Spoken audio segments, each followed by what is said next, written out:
A bush. A bush. A bush. A bush. A bush. Cheese. Incl. And Sywell.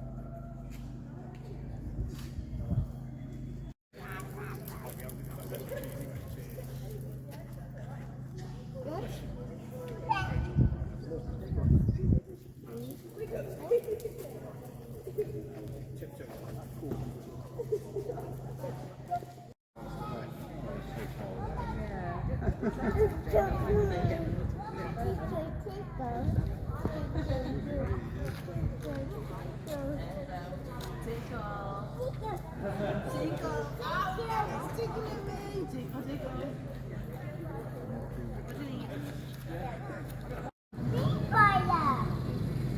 Spitfire. No.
But I also had two on the top, didn't I?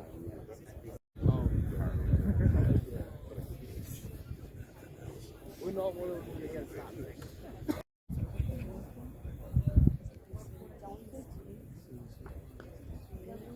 As it's been warmed up. Yeah. I'm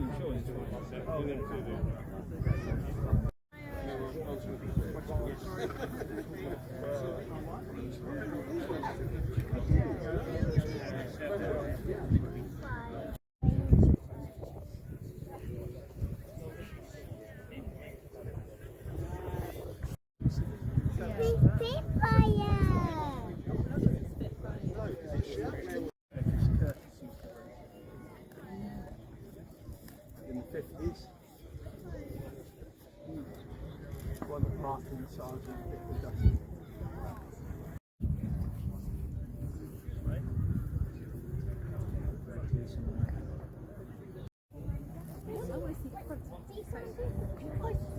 Edwin, come on! Right, come on then.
from the 495th Fighter Squadron, the Valkyries, at Lakenheath.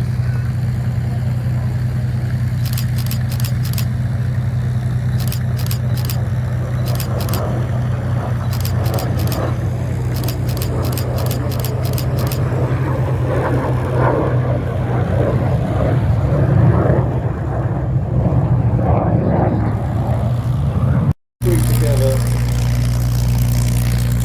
the vision of them, the sound of them, that's quite the soul.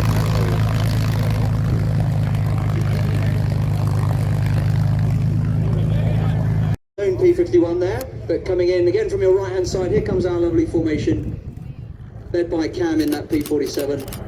See the vortices coming off the wingtips of that F-35.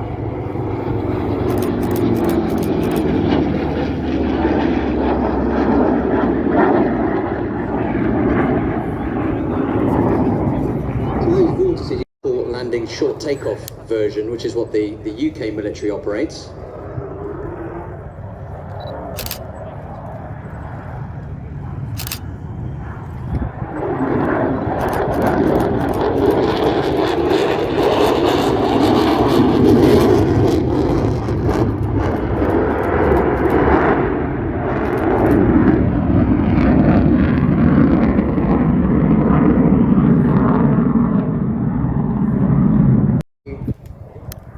The Model 229.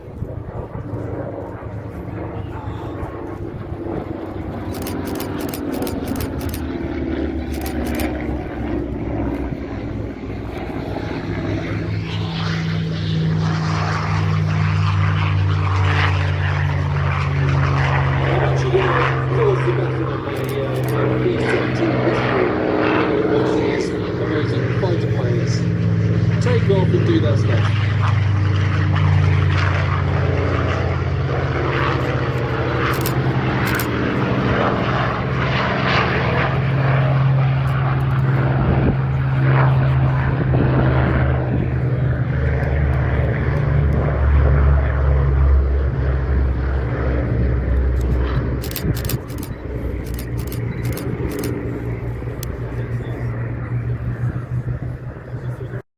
A tender set out by the United States Army Air Corps in August 1934. A bomber that's going to be able to fly 10 hours, speed of at least 200 miles per hour.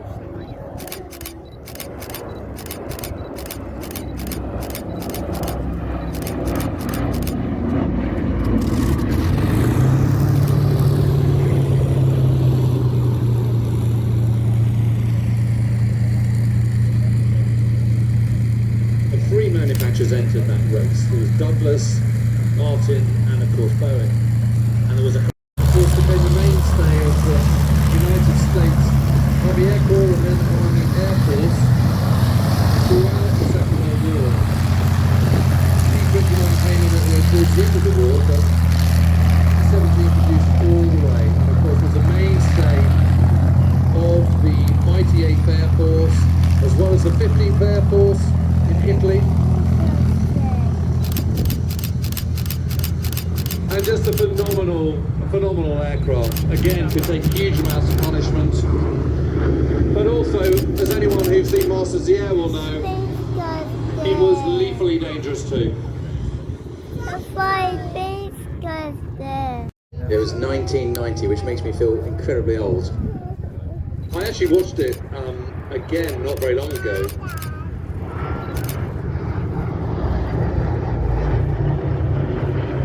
And I have to say, I thought it really held up. I think it's a terrific film. It's a brilliant, amazing film. This is the bomber, whereas a Lancaster at a push could do 10.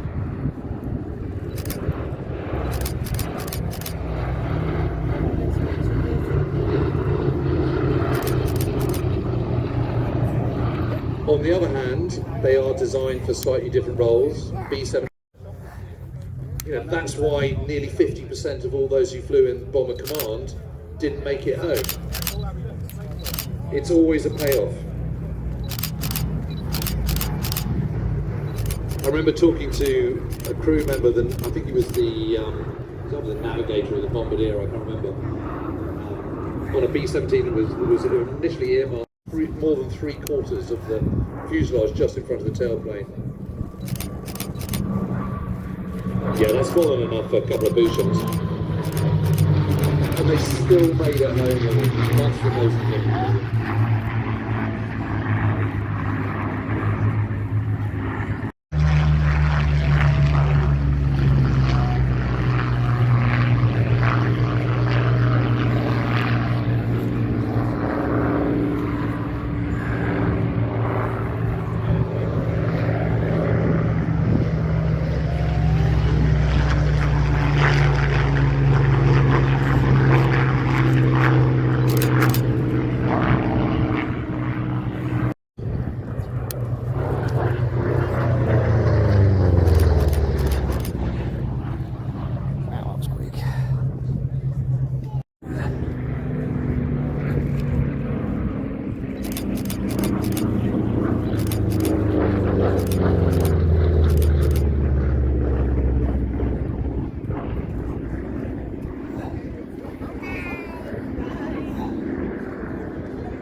Locomotives, anything they could see, hammering the Luftwaffe, the inexperience. Chasing P-47.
The Bouchons, of course, built post-war by the Spanish with Merlin engines, but the Messerschmitt 109 airframe. You're getting a very good taste of what the Messerschmitt looked like, what it could do in the air.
extra power, but the Allison engine that it was married to wasn't much popular. It kind of lost power, agility and speed over 10,000 meters.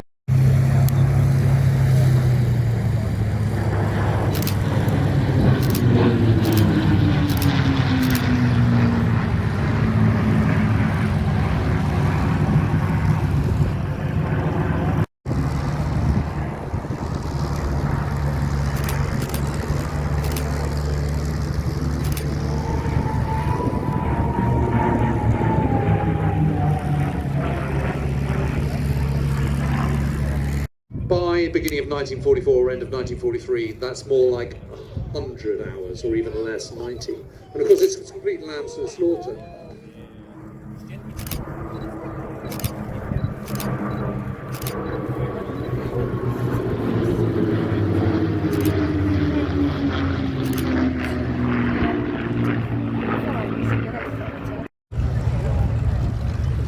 And a plane that was incredibly agile but very thinly armoured and underarmed, while brilliant in the hands of a brilliant pilot, was not so good in the hands of an inexperienced pilot, whilst at the same time the quality of US Navy fighter planes and the Corsair that we're seeing, two of them moving down the runway of the flight line at the moment, was kind of sort of testimony to that.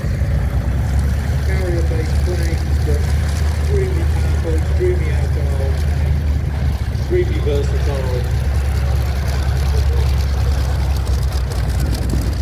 just better than what the Japanese were producing by the second half of the war. Jesus war progresses.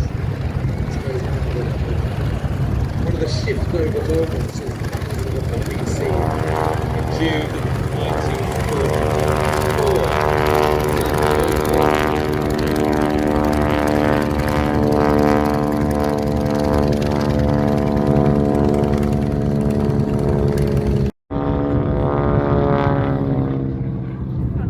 Very tight barrel roll there as well as Danielle is still laid there. I think she's starting to move. Everybody, slow speed pass, let's give her a huge wave.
How they're in the middle of a melee 1 minute and the next minute the skies are completely empty. And we've been fortunate enough. Okay. Oh, okay. Well, we weren't expecting that, but why not?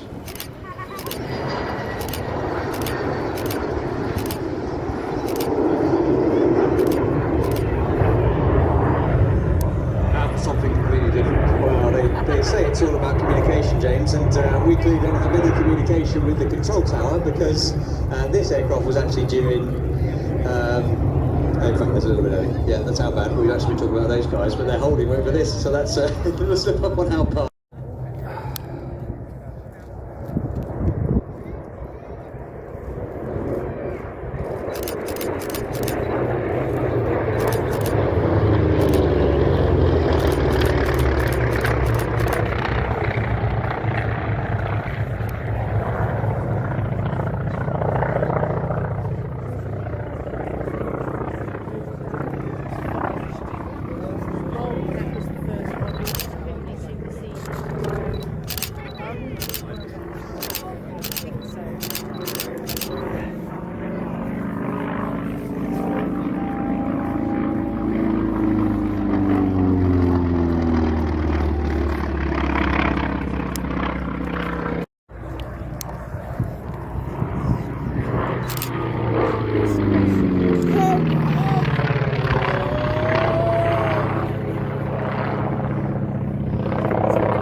It's Harrier pilot, very, very pleased to be able to bring back into print after discovering it as a teenager back in the 80s. Please are because the naval air service was struggling to find aeroplanes that could match the machines it was pitted against. And very manoeuvrable, isn't it? Very, very manoeuvrable, and like the rest of the Grummers, and the Hellcat, which was the sort of the machine which sat in between the Wildcat and the Bearcat, was responsible for more American kills than any other aeroplane in US service. And here come the Corsairs from the left. Originally, let's just listen to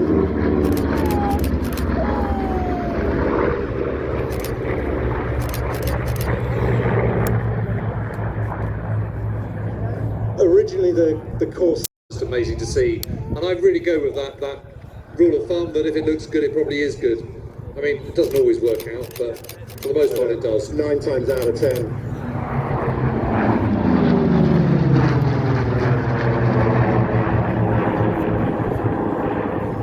Wow. Yeah, what's not to like? So James, do you know when the Corsair scored its last aerial victory? No, but it must be Korea, wasn't it? 1969. Not a football war. Football war. The Corsairs came up against Mustangs. That's just a classic sight, isn't it? The full fighters coming out of the sun.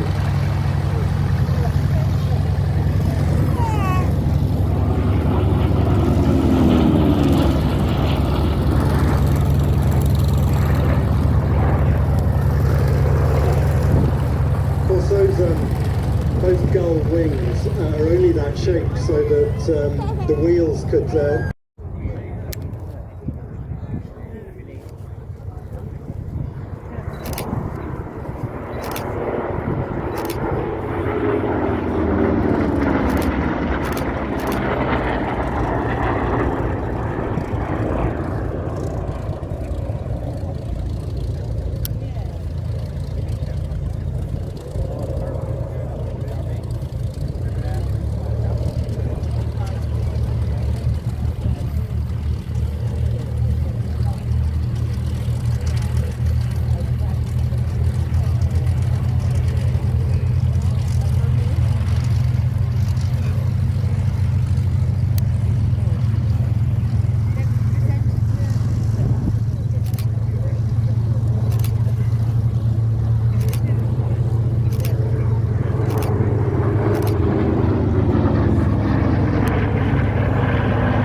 to the aerodynamic and technical challenges involved in achieving high performance, and what Grumman did, what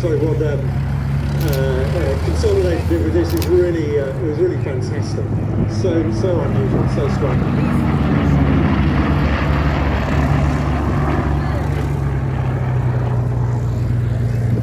That'll be bought, of course, rather than consolidated.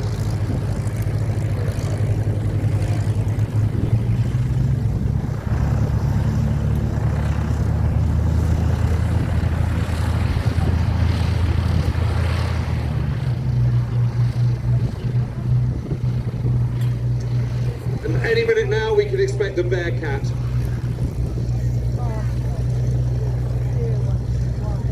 So Ronan, what's your favourite? Is it the Bearcat? Cool. We're just going to shut up now.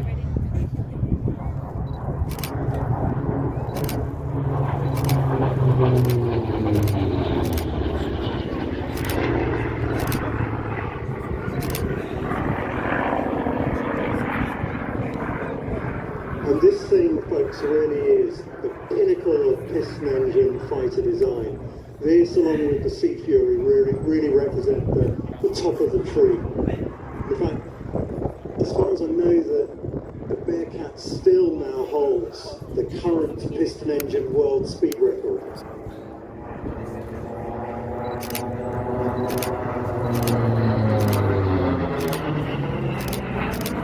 And you can see why. I think at around 500.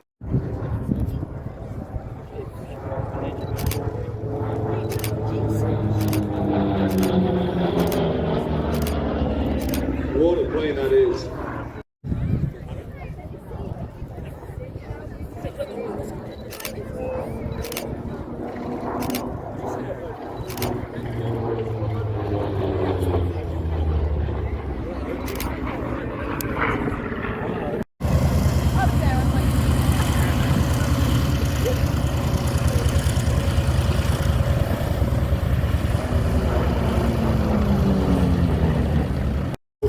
Largely underpowered, that early generation of jets, and so the Bearcat, the Sea Fury, and the Seafire, they were the interceptors of choice. They could reach 10,000 feet much more quickly than their contemporary jets. So they had a real value in those transitional years, even as the jets began.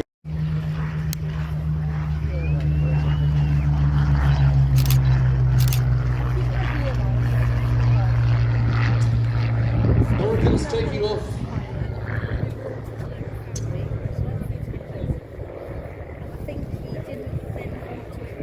The first monoplane single-engine fighter to enter service in the RAF. First flight in 1945. And of course, they're still kind of... And again, very, very quick for a piston engine. As will be seen, due course.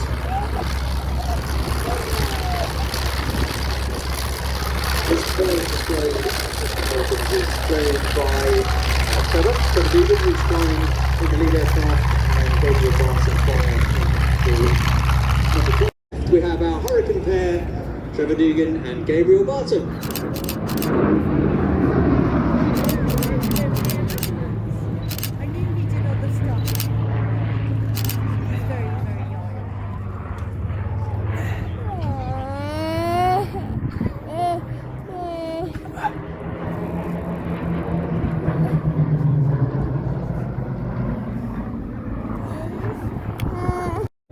It's just it's got enclosed cockpit and it's a monoplane.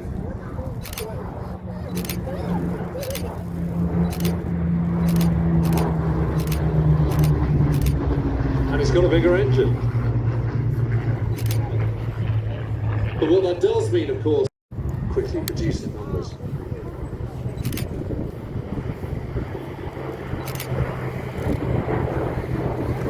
And they more than performed a job in 1940. And frankly, the country owes a debt to the Hurricane.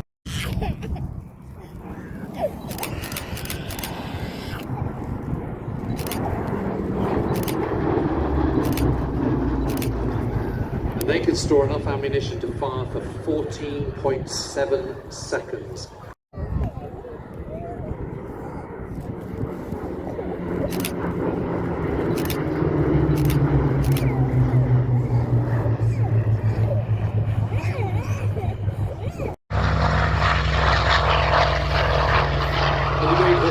Is that the Spitfires were for the most. So that's kind of really why. I don't think you could argue that the Hurricane was better than the Spitfire Mark 1 in 1940. It just wasn't.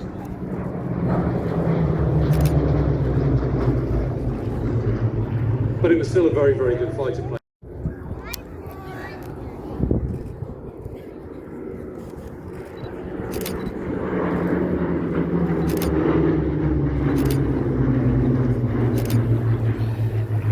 And numbers count. And what the rose by 168% between May and July 1940. Repaired engines by 145%.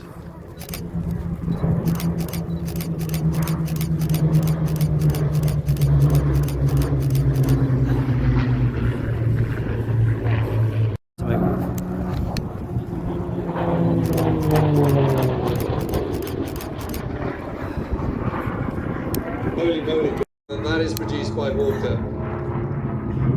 Less than a decade on from the first flight of the Hurricane. 21st of February 1945 is the Sea Fury. It's so quick.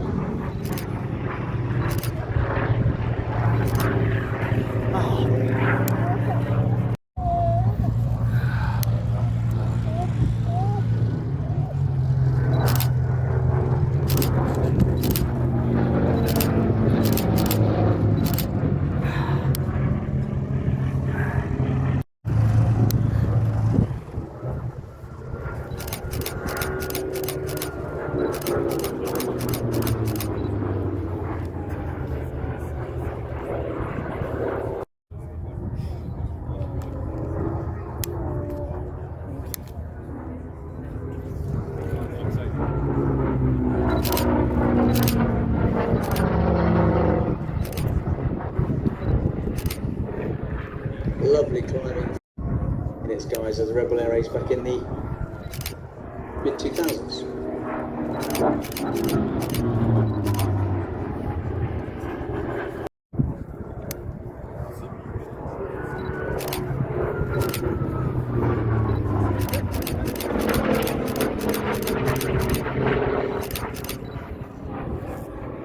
See it flying again and doing what it should be doing, which is manoeuvring around the sky very noisily and very fast.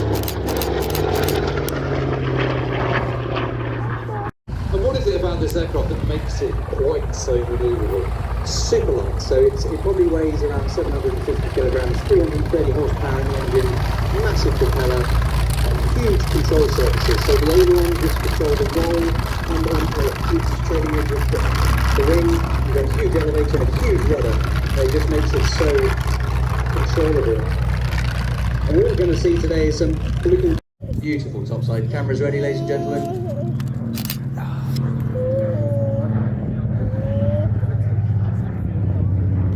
It's just a beautiful aircraft, isn't it? It absolutely conforms. From the left up. My tin's going to go over. Oh, that's not ruined.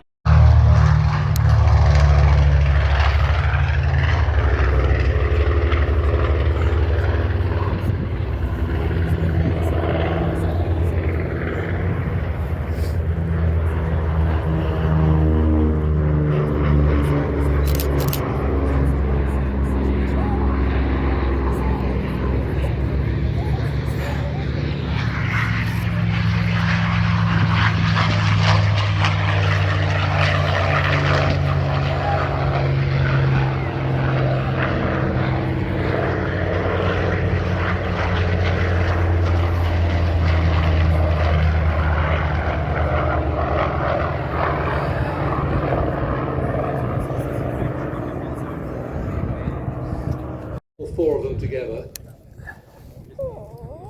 What an amazing sight. So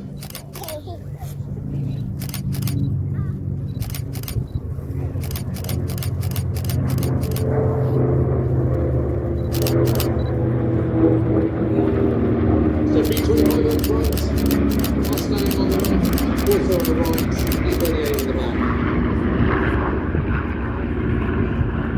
B-38 of course is Lockheed. We just saw the Electra. To name but three, they were all kind of disciples of Billy Mitchell.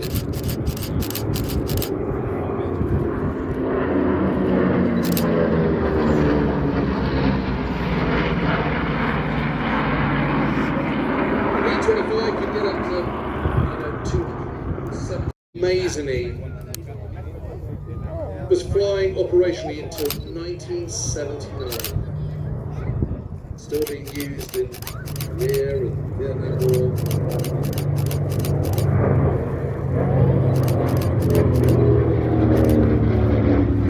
I'm waiting for him to do his own display now. And honestly, people, we're really lucky to see it. Second part of the war, when Allied air was really moving across. Served all around the globe, all theatres. Unbelievable it is. I mean, it's really much more. It's a bomber, for goodness sake. Look at how it's sort of moving pretty delicately, isn't it? Really successful. Another major operation was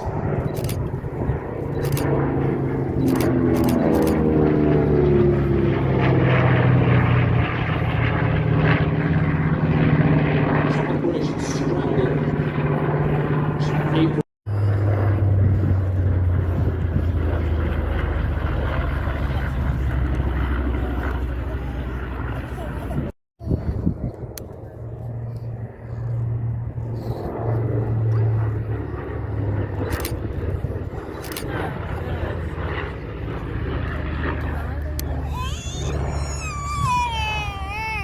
With that 251 is that bridge and the Corsair on the right.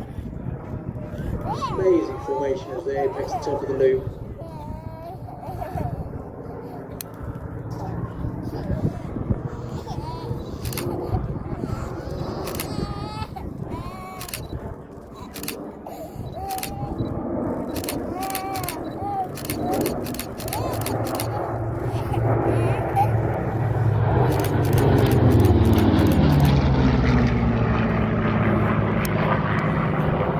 Rather envious of his job.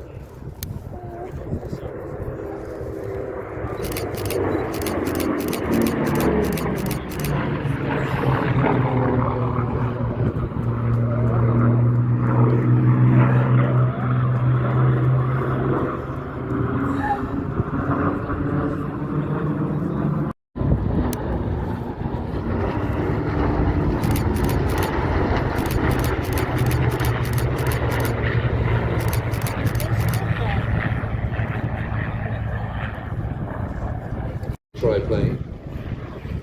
It had all sorts of structural problems to start off with, the wings kept collapsing, but incredibly manoeuvrable. And of course in the biplane era it's all about manoeuvrability rather than speed, although it didn't, you know, 14s.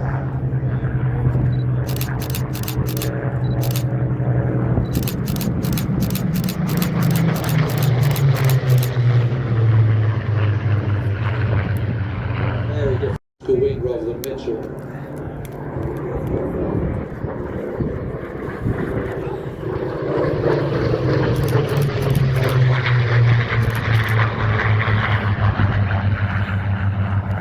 Talking about designers and Spitfire, they Departure in many ways. another pass in from the right.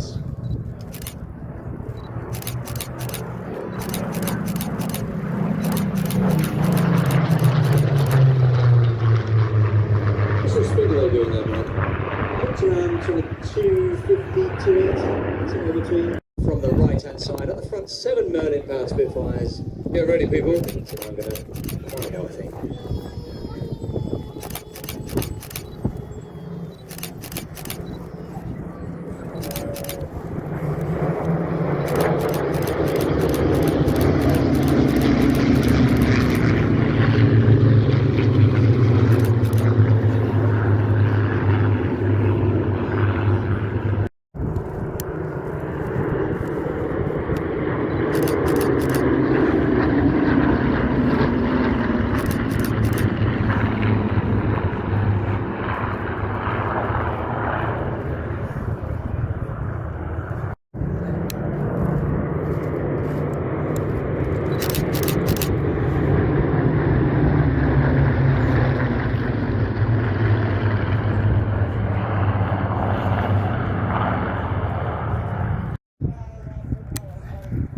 This is the last pass of the formation, says Paul. After this, we'll be powering up for tail chase. So, in from the right.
That just doesn't look real. It looks like one of those photoshopped pictures where you see one aircraft and time stills of the photos, but it is real, ladies and gentlemen.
Vic of 3, look at that.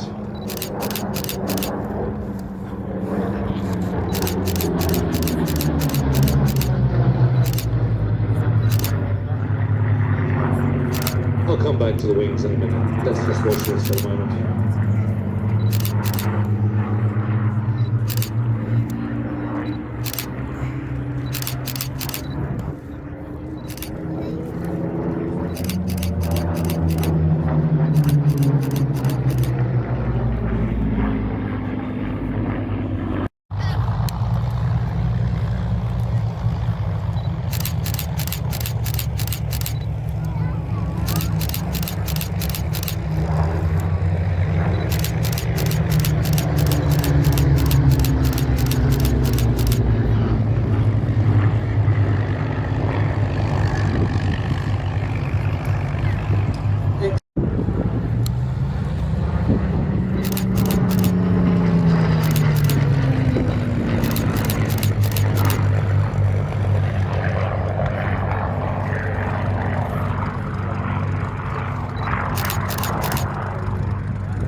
Don't forget, you can fly in this very aircraft here at Sywell. Warbird-flights.co.uk. The back seat gives you a feeling of what it was like for all those pilots.